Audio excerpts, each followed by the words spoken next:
Hello, fellow cyborgs, and welcome to a book haul because it just kept happening and I'm okay with it. I have a dozen things to show you today, so let's just get started. This is a graphic novel, Torchlight Lullaby by Ryan Fisher, both written and illustrated and everything. I supported his Kickstarter, or might have been Indiegogo, one of his crowdfunding campaigns to get this into the world. This is a story about Ellen Winchell trying to navigate nightmares and deal with grief. Ryan said that he wrote this in the wake of his father's death. It helped him deal with a lot of his feelings and his grief, and it became a super project of super love. I haven't read this yet, but I'm really looking forward to do so and hoping that it is as magical as it seems to be. You've seen a couple of these books that I've just yet to haul in my Faux Booktuber Recommends video, so I'm just going to get those out of the way. The first is Girl at War by Saranovich. I received this for my birthday belatedly from one of my close friends. I heard about this from Dave from The Poptimist. It's about war and love and memory and a coming-of-age story. The author has grown deaf as she's aged in her life, and I really think that's an interesting perspective. I don't think I've ever read a novel by someone who's lost their hearing, so I'm interested to see if that plays a part in her writing, and I'm a sucker for stories that have to deal with war. I don't know why, but it's just so, and I'm excited to get to this. You've also seen me talk about this. This is Catherine Mansfield's The Garden Party and Other Stories. This was designed by Holly Dunn here on BookTube. I really enjoyed reading the Montana stories, which I've reviewed. It's a Persephone book review. You can check it out on my channel, and I'm really excited to read more of Mansfield, especially when it comes in such a pretty cover. These next four I picked up at a library bookstore. Classics were 50% off, so they all ended up being 25 cents each, which is quite a steal in my book. This is the one I know least about. This is Joan Bauer's Backwater, and this is a children's or YA fiction. This follows Ivy, who's trying to discover her family's heritage, and she wants to find her hermit aunt who her family just never talks about and who moved away, and she has to travel through the mountains with a, what does it say, outrageous mountain guide to try to find her aunt. It had me at the word hermit, and in fact, I actually really love this deep navy blue cover, so it just, for 25 cents, I want to give it a try, and I hope to do that very soon. Then I picked up a couple plays that have been on my play wish list for ages, and I figured 25 cents versus $17 on Amazon is quite a steal. The first is The Crucible by Arthur Miller. I recently acquired Death of a Salesman from Acacia. She gave that to me, so now I have two Arthur Miller plays to read through, though I've been told that The Crucible and Death of a Salesman are quite different sorts of plays, so I'm definitely very interested in both of them, and this one's very floppy and fun, so it'll be an easy read physically at least. Then it's Waiting for Godot by Samuel Beckett. This will be the first Beckett that I've ever read. Waiting for Godot has only 2 players on the stage, and it ends up being this nonsensical, dreamlike chat between the two. This is a very important play and one almost everyone's heard of, and its nonsensicalness, and I love— oh my gosh, it's got a sign! I have no idea what this means. But thank you, person who previously owned this. I will decipher your chicken scratch and get back to you. So yeah, Waiting for Godot, definitely a seminal play, and I'm eager to read that, hopefully sometime soon. And finally, from that library bookstore, I picked up Turn of a Screw by Henry James. I am currently reading The Master by Colm Toybeen, which is a novel kind of about Henry James. I don't know how biographical it actually is, and I feel like if I've tried Googling it and the internet has told me maybe I should look up this question after I've finished The Master and have all of the plot down. I don't want to get spoiled. Whilst reading The Master, I've been really intrigued by trying something from Henry James, and in fact, in the book they talk a little bit about how he's formed his ideas of the different famous works that he's written. The Turn of the Screw is one of his shorter works, and it happened to be at the library bookstore, and I also just really loved this weird, eerie cover, so I thought, I'll give it a try. Next are a couple hand-me-downs. Well, technically not.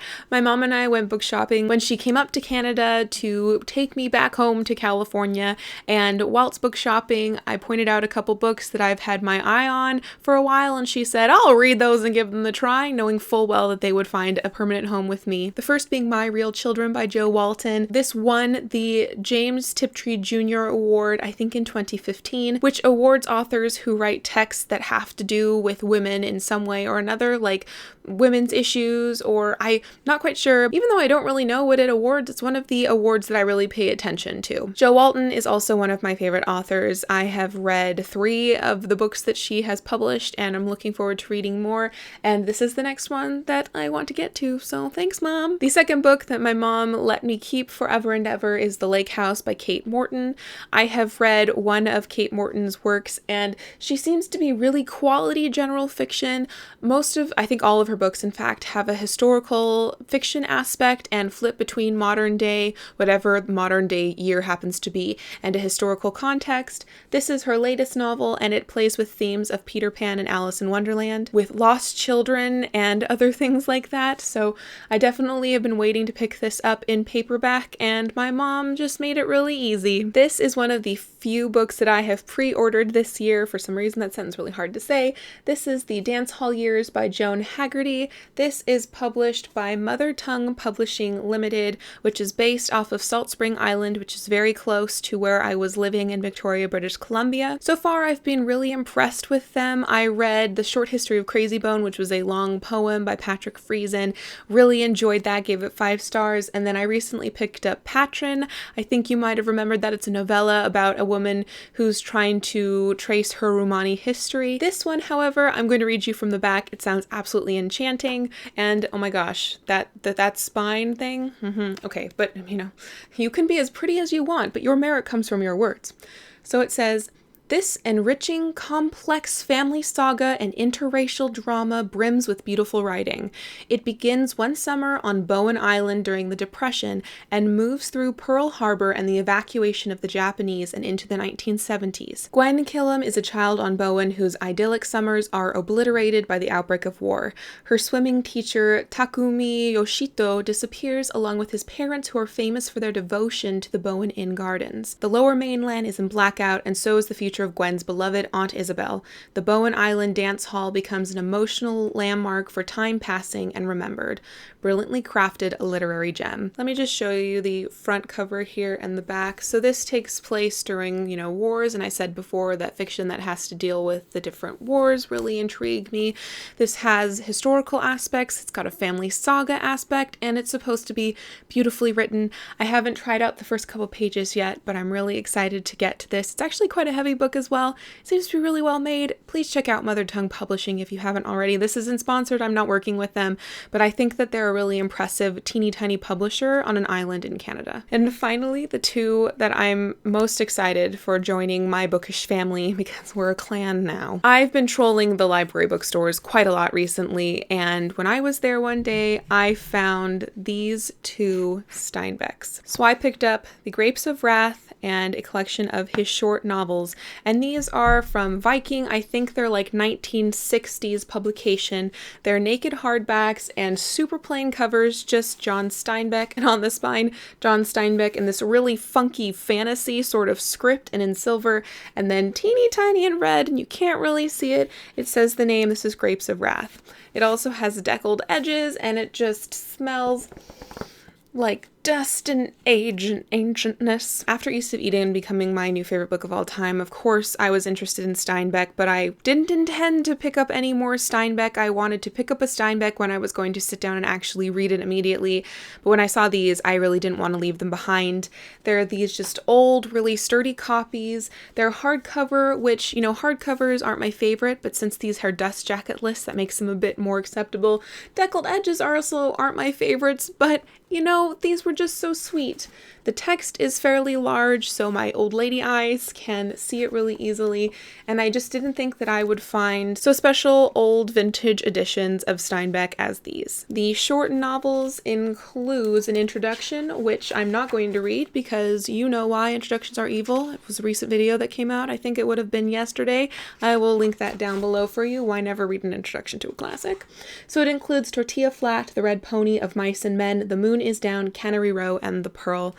I think that the next Steinbeck I'm going to be picking up is making my way through through some of his short novels, and leaving Grapes of Wrath and his other less popular fiction toward the end of my reading all of Steinbeck, which I do intend to do, because if someone has written my favorite book of all time, hands down, I need to pay attention to what else he's reading. So yeah, they may be poopy brown color, they may be hardbacks, and they may have stupid deckled edges, but they're mine, and they're Steinbeck, and they're vintage, and they needed a new home, and so I provided them with that. I'm really, really excited about these. I hope you can tell. I mean, how could you not tell? Hello, I'm Steiny Matthew. It just got weird. It just got weird. Amanda, put the books down. Okay, put the books down. So those were the dozen books that I have recently acquired. Very excited about all of them. They're all just exactly what I want to be reading right now. Well, not right this minute, but you understand. Though I'm a little bit like, Amanda, how did this happen? You were doing so well on getting your TBR down.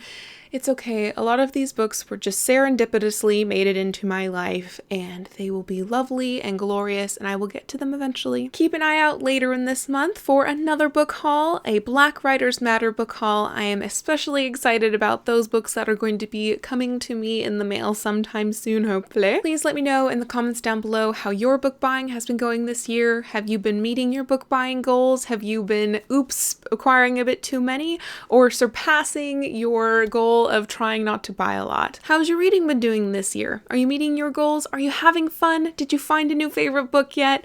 Let me know whatever you want in the comments down below. Just chit chat. I'd love to hear a little bit more about you and your reading. Thank you for watching, and until next time, continue to be lovely. You are a glorious lollipop. Just a quick thank you to my patrons who are supporting my channel financially through Patreon. I really, really appreciate the efforts that you've taken to support this channel. It means a lot to me. I hope you're enjoying these videos and are having an absolutely wonderful day.